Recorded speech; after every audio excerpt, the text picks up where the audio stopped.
Depuis tout petit je joue aux jeux vidéo et depuis tout petit je me dis que ça doit être mortel d'en créer un. Par contre ce que j'imaginais pas c'est le nombre de personnes et de métiers différents qui peuvent travailler sur un même jeu. Et ça j'ai pu le constater directement parce qu'avec Dog7 on a eu la chance d'être invité chez Ubisoft, le plus grand studio de développement de jeux en France, rien que ça. On a pu visiter leurs locaux mais surtout rencontrer l'équipe du jeu Ghost Recon Wildlands, leur super production qui est sortie cette semaine. Alors si votre rêve c'est de bosser un jour sur un jeu vidéo, vous allez peut-être trouver votre vocation ici. C'est parti pour le top 10 des métiers du jeu vidéo.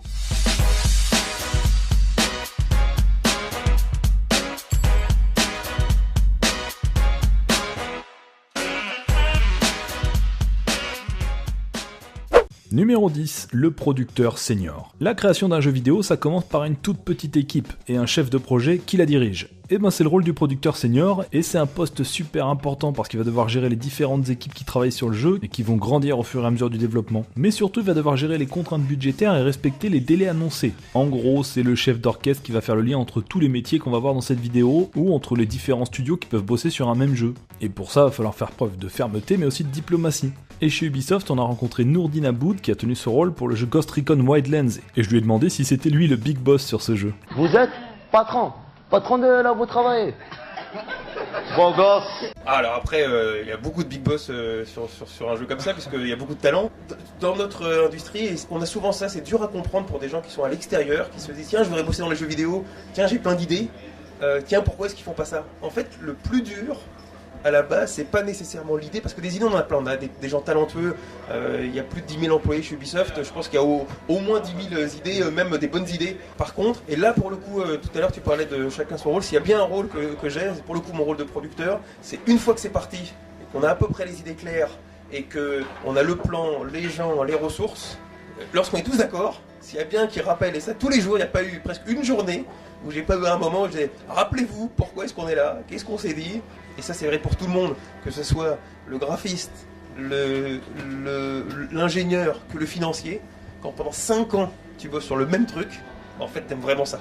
Numéro 9, le directeur créatif. Encore un métier auquel on ne pense pas tout de suite quand on parle de création de jeux vidéo, et pourtant on pourrait comparer son rôle à celui du réalisateur d'un film. Là encore, autant vous dire que sa mission est primordiale. Lui aussi fait partie de la petite équipe de départ, il pense le jeu globalement, son ambiance, son rendu, son gameplay, le comportement et l'interaction des personnages. En gros, c'est lui qui crée l'univers du jeu, et les développeurs et artistes vont travailler à partir de ses directives. Et ce qu'il faut dire, c'est qu'il a beaucoup de pression, parce que si quelque chose ne va pas dans le jeu, c'est sur lui que ça va retomber en premier. Par contre, quand le résultat est réussi, bah c'est carrément grâce à lui. Ça vous plaît? C'est moi qui l'ai fait. Et pour le dernier Ghost Recon, c'est Eric Cousian qui a imaginé un univers aussi cohérent que possible. Creative Director, c'est un peu comme réalisateur dans le cinéma, donc on crée l'univers, le contexte du jeu, toutes les règles, et puis on s'assure d'être le filtre ensuite une fois que tout est parti en production pour que ça respecte cette vision, quoi. Ok, toi le but c'est qu'à la fin ça soit cohérent, qu'on soit dans le jeu, dans l'histoire, qu'on ait plus l'impression de jouer à un jeu, mais qu'on soit... qu'on soit dans les... de faire vivre l'expérience de forces spéciales qui vivent ce genre de choses. T'essayes de communiquer la vision en prenant des références qui peuvent exister dans le cinéma, la musique, le jeu vidéo. Et ça veut dire que tu utilises ces références-là pour exprimer à l'équipe et aux gens avec qui tu travailles, voilà c'est quoi l'objectif final. Numéro 8, les documentalistes. Un poste qu'on ne retrouve pas dans tous les jeux, mais dès qu'on va reproduire un monde ou un lieu qu'on connaît peu, il va falloir commencer par l'étudier. Et c'est là qu'interviennent les documentalistes ou les recherchistes. Oui, ça se dit comme ça. Ils collectent un maximum d'informations ou de documents en rapport avec le jeu ou l'histoire, et après ils doivent les classer pour pouvoir les retrouver rapidement. Comme tous ceux qui vont créer l'histoire et les graphismes vont en avoir besoin, il faut ensuite partager les infos, sinon ça sert à rien. Non, ne regardez pas. Partez, méchant, salaud. C'est mes histogrammes. Surtout celui-là, là. C'est à moi. Et chez Ubisoft, ils ont envoyé toute une équipe directement en Bolivie pour prendre des photos, enregistrer des sons, s'imprégner de ce pays avant de le recréer depuis Paris. Nous, on allait effectivement sur place, on s'est divisé en plusieurs équipes. On a fait toutes ces études géologiques, sociales, politiques, et puis en fait même en lisant même des livres qui sont aujourd'hui dans le public, c'est des choses qui sont racontées. Donc on sait que ça existe. Donc tout ça, ouais, tu peux le voir sur internet, tu peux le lire dans des livres, mais tant que tu le vis pas, que tu vis pas les choses avec ces gens-là, après tu as envie par amour d'empathie, pour ces gens-là, de le retranscrire à l'intérieur du jeu, de le remontrer, quoi. Numéro 7, les scénaristes. Et oui, raconter une bonne histoire, c'est un métier. Et à part dans les jeux de sport, le scénario, c'est important. Et encore, même dans ces jeux, maintenant, il y a un scénario. Mais bref, c'est bien à ce moment-là qu'interviennent les scénaristes. Il faut que l'univers soit créé pour que le scénario s'y intègre, et pas l'inverse. On imagine les personnages, avec leur personnalité, l'intrigue et son dénouement, comme au cinéma. Sauf que là, le joueur va devoir intervenir sur le scénario, en faisant des choix qui vont peut-être l'influencer, ou en débutant des chapitres dans l'ordre qu'il veut. Et les scénaristes, avec les dialoguistes, imaginent ce que les personnages peuvent se dire entre eux. Et comme les campagnes de jeux vidéo durent souvent plusieurs dizaines d'heures, il y a beaucoup plus de lignes de texte que dans un film d'1h30. Donc c'est un boulot qui demande énormément d'imagination. Père Castor, raconte-nous une histoire. Quand tu crées un open world, tu as intérêt d'abord à trouver c'est quoi le contexte et c'est quoi le pays. Ensuite, tu t'écris l'histoire. Mais en fait, c'est un peu le travail de à toute mesure gardée et humblement, le travail de Tolkien, si tu veux. Ouais. Dans Le Seigneur des Anneaux, il a d'abord créé un univers et ensuite tu crées une histoire. Quand tu fais ça, en fait, tu es sûr que tu crées une cohérence. Donc c'est réussir à raconter quelque chose qui est engageant émotionnellement, qui raconte des choses au niveau personnel entre les personnages, tout en permettant aux joueurs de le faire dans l'ordre qu'ils veulent. Numéro 6, les programmeurs et développeurs. Bon, maintenant qu'on a l'organisation, l'univers et l'histoire, on va peut-être pouvoir se mettre à coder le jeu. Et il y a du boulot. Il va déjà falloir développer les programmes qui vont directement servir à la création du jeu. L'outil de développement, le moteur graphique qui va gérer l'affichage de tous les éléments, le moteur physique qui va gérer les déplacements ou déformations des objets, les collisions. Et tout ça, c'est des milliers de lignes de code, quelle que soit la nature du jeu. Alors heureusement, ils sont pas obligés de tout redévelopper pour chaque nouveau jeu. Un studio comme Ubisoft peut reprendre des outils qui ont servi sur des jeux précédents. Mais il y a toujours de nouvelles choses à coder, comme l'intelligence artificielle. Faut que les ennemis réagissent logiquement quand on les attaque. Je suis programmé pour comprendre les humains. Mais il faut aussi coder plein d'autres choses, le gameplay, les interactions entre les personnages, la maniabilité des véhicules, la météo, et tellement de choses auxquelles on ne pense pas. Le jeu vidéo, c'est ce qu'on appelle une industrie prototypale, à base de prototypes. C'est un peu comme si en fait tu faisais un film et qu'à chaque fois il fallait que tu inventes ta caméra. On se rend pas compte à quel point la technologie est centrale, à quel point c'est un univers de mathématiciens et de matheux. Ce que je veux dire par là, c'est que nous dans notre jeu, il se trouve qu'on a des grands mondes très variés. Une fois qu'on a l'idée, c'est autre chose, il faut être capable de les produire. Et c'est que quand on a obtenu le prototype où le monde fonctionnait qu'on s'est dit en fait on peut le faire. Numéro 5, les graphistes. Ça c'est un métier qu'on visualise tout de suite quand on parle des artistes qui créent des jeux vidéo. Et le terme est très vaste parce qu'il comprend plein de spécialistes dans différents domaines en rapport avec l'image du jeu. Certaines productions font d'abord appel à des dessinateurs qui vont faire naître l'image du jeu avec leurs croquis et esquisses, d'après ce que leur décrit le directeur créatif et ce que leur inspire le scénario. C'est avant tout un animateur d'espace, un modeleur de vide. Puis c'est au tour des graphistes 2D de créer toutes les images plates, les menus, les textures. Et enfin ce sont les modélisateurs 3D qui vont créer les formes des personnages, les véhicules, les éléments de décor, sur lesquels on va pouvoir placer les textures des graphistes 2D. Et encore dans les jeux modernes, ça se fait de moins en moins puisque même les textures sont pensées en 3D. Mais en plus d'être des artistes, ce sont des techniciens expérimentés parce qu'ils vont devoir faire en sorte que le jeu puisse afficher leur création sans ramer, en limitant les nombres de détails par exemple. On a rencontré Vincent Delassus, le directeur artistique et directeur technique du jeu, qui a supervisé tous ces métiers. On a ce qu'on appelle la core team, donc c'est l'équipe un peu cœur du projet et n'est pas forcément très nombreux en fait à ce niveau-là, mais c'est des personnes qui sont aussi bien à l'aise en technique qu'en art. Donc on a des concept artistes qui ont fait des propositions. Ensuite on a des caractères artistes qui récupèrent ces concepts et modélisent les persos en 3D. Donc aujourd'hui ça passe par des étapes de ce qu'on appelle des modélisations haute définition. Avec des logiciels comme ZBrush par exemple, où on va détailler au maximum le personnage, c'est des millions de polygones de triangles pour le faire, et on va porter ce personnage avec une série d'optimisations dans le jeu.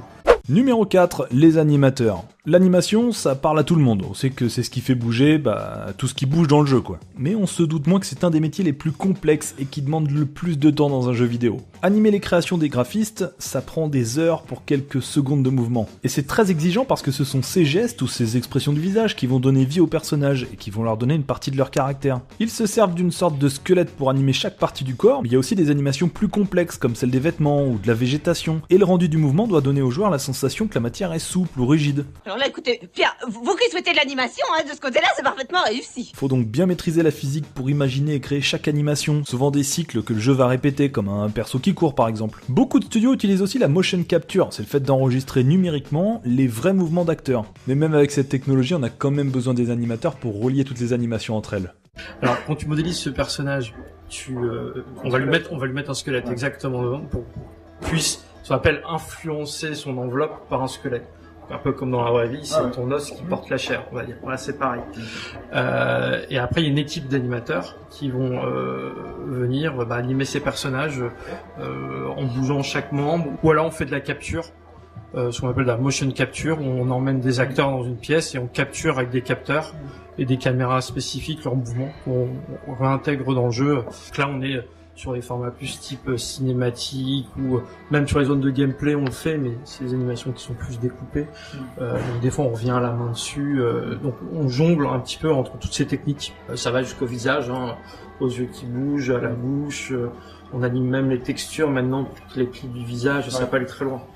Numéro 3, le level designer. Lui, comme son nom l'indique, il va imaginer et concevoir les différents levels du jeu. Je suis l'architecte. Il connaît le style graphique que souhaite retranscrire le directeur créatif, mais il va falloir le penser pour un jeu vidéo, c'est-à-dire avec des personnages qui évoluent dedans. Alors dans les jeux 2D à l'ancienne, on pouvait encore le dessiner sur papier, mais dans les jeux modernes, surtout ceux avec un monde ouvert, c'est un vrai casse-tête. Par où le personnage peut passer? Est-ce que ça reste cohérent par rapport à l'histoire du jeu? Est-ce que ce n'est pas trop dur? Ou trop facile? Ça aussi, ça peut être un problème. Il est trop simpliste ce jeu, tu trouves pas que c'est super énervant de jouer un jeu aussi simpliste? Il faut prendre en compte tout ça pour pouvoir créer et modifier la map. Et justement, Ghost Recon Wildlands c'est un monde ouvert, et la tâche de Yannick Signaodé, le directeur technique environnement, était énorme. On a, des façons, on va dire, artistiques de placer les objets dans la composition pour faire en sorte qu'on ne ressente pas la répétitivité. Ce qu'on dit le breakthrough du jeu, c'est qu'on a quand même un monde qui est vraiment, vraiment immense. Et on a nos ghosts qui sont dedans, donc il faut qu'on puisse peupler ce monde gigantesque. Le monde, on l'a construit de façon macro jusqu'au micro, en fait. C'est-à-dire qu'on a d'abord travaillé les grands espaces, donc les grands récifs, les grandes vallées, les grandes montagnes. Et après, on est venu dans le détail au fur et à mesure. Quand on veut faire dans le cœur gameplay, avoir une plus grosse maîtrise du level design, là, on vient à la main, modifier tout ce qu'on a envie, rajouter ce qu'il faut, etc. Numéro 2, les métiers du son. Là encore, c'est très large et ça couvre pas mal de métiers différents. Les compositeurs d'abord qui créent la musique pour qu'elle colle le mieux à toutes les ambiances du jeu et aux actions des joueurs. Il est libre de créer ses compositions mais doivent quand même coller au choix du directeur créatif. Et puis il va falloir enregistrer tout ça avec d'autres artistes en studio d'enregistrement, des chanteurs, des musiciens. Et après c'est le sound designer qui va mixer le tout pour l'intégrer au jeu. Il va aussi s'occuper de tous les bruitages, ceux des animaux, des coups, des armes, des ambiances aussi. Ça aussi ça demande d'être très attentif à tous les bruits qui existent pour pouvoir les retranscrire au mieux. Écoute ton verre là, écoute ton verre là. La plupart du temps, tout ça est enregistré, puis retravaillé numériquement pour que ça colle avec ce qui se passe dans le jeu, un moteur qui accélère ou décélère selon la conduite d'un joueur, ou des bruits qui résonnent plus ou moins fort selon le lieu. Et tous ces métiers sont encadrés par l'audio-directeur, et sur Wildlands, c'est Ghislain Soufflet qui a tenu ce rôle. Alors, vu que le son est assez central, dans une production de jeux vidéo, nous on travaille vraiment avec tout le monde, quoi. Donc on met des sons sur des vidéos, on met des sons sur des menus, on met des sons sur des animations, on met des sons dans le monde, voilà, donc on met du son partout. On commence par mettre en place des intentions sonores. Alors les intentions sonores, ça peut être, on va aller piocher dans toutes les catégories différentes de sons, tout ce qui est représentatif, ce que nous on trouve représentatif de l'émotion qu'on veut faire passer au joueur, de comment on veut faire passer l'émotion au joueur, quoi. On peut très bien mettre des trucs qui paraissent complètement secondaires, mais qui nous paraissent super importants. Ça peut être des ambiances, ça peut être le rendu des guns, ça peut être juste les sons du déplacement du personnage, comment on veut que ça sonne au final, et en gros, tout ce qu'on entend dans le jeu, ça passe à un moment ou à un autre par mois. Voilà. Et numéro 1, les testeurs. Alors ça c'est le métier qui fait rêver tous les gamers qui se disent qu'ils vont pouvoir tester des jeux en avant-première. Sauf que non, ce n'est pas si simple que ça. Mais vous savez, moi je crois pas qu'il y ait de bonnes ou de mauvaises situations. Chaque testeur vérifie une partie bien spécifique du jeu. Il va devoir reproduire autant de fois que nécessaire la même action pour s'assurer que ça marche bien comme il faut. Son but c'est pas de s'amuser, c'est de trouver des bugs. Et il va devoir faire toutes les actions normales, mais aussi celles qui ne le sont pas pour que le joueur n'ait pas de mauvaise surprise, ou qu'il puisse pas tricher en exploitant une faille. Mais ça suffit pas de dire ça marche pas ou ça bug, il faut aussi qu'il comprenne le bug et comment il se produit pour pouvoir le décrire aux développeurs. La rédaction c'est donc une bonne partie de son job, il doit être précis et méthodique. On a rencontré Julien Pron, le Lead Development Tester, qui nous en parle. Je suis Lead Development Tester. Alors ce que ça signifie plus simplement c'est que je m'occupe des équipes de testeurs qui accompagnent les développeurs. Parce que l'ennemi principal d'une équipe de développement de jeux vidéo, comme dans beaucoup de domaines, c'est le temps en fait. On n'a jamais assez de temps. Donc notre métier c'est de faire gagner du temps à l'équipe de développement.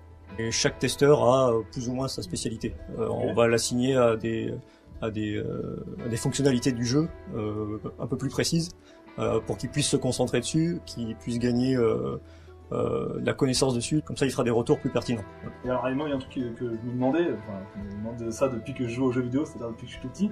Moi, les testeurs, s'ils testent tout au long de la création du jeu, à la fin ils connaissent le jeu par cœur et ils découvrent plus le jeu comme un joueur qui le découvre une fois fini. Est-ce qu'il y a des testeurs qui le redécouvrent à la fin quand il est presque fini, pour voir si c'est pas trop dur ou... Parce que le mec qui a joué depuis le début, il maîtrise en fait. Alors, il arrive qu'on fasse venir en fin de développement d'un jeu des nouveaux testeurs qui étaient assignés à notre projet. On les fait venir sur le projet pour avoir une vision fraîche du jeu, pour essayer de tester le jeu d'une manière un peu différente. Il va peut-être trouver des nouvelles choses auxquelles on n'avait pas pensé. Donc effectivement, ça arrive souvent qu'on fasse venir de nouveaux testeurs à la fin. Ça a l'air de t'intéresser, ça. Non mais ça, quand j'étais petit, si on m'avait dit tu peux faire ça, il y a ça comme métier, j'aurais dit c'est ça que je veux faire. Et voilà pour ces métiers du jeu vidéo, j'espère que vous aurez trouvé le vôtre si vous voulez bosser dans ce domaine, ou en tout cas que vous aurez appris des choses sur la création d'un jeu. Et bien sûr, je précise que j'ai pas classé ces métiers par importance, ou par salaire, ou par quoi que ce soit d'autre, juste par ordre logique dans le développement du jeu. Un grand merci à Ubisoft qui nous a permis de vous faire découvrir ces métiers, j'espère pouvoir vous refaire d'autres vidéos dans ce style, dites-le moi si ça vous a plu, ou si vous avez des idées d'autres endroits qu'on pourrait visiter avec vous. Bon, je vous dis à très vite pour un nouveau top 10, surtout que le prochain est en featuring avec un youtubeur que vous adorez. Ciao!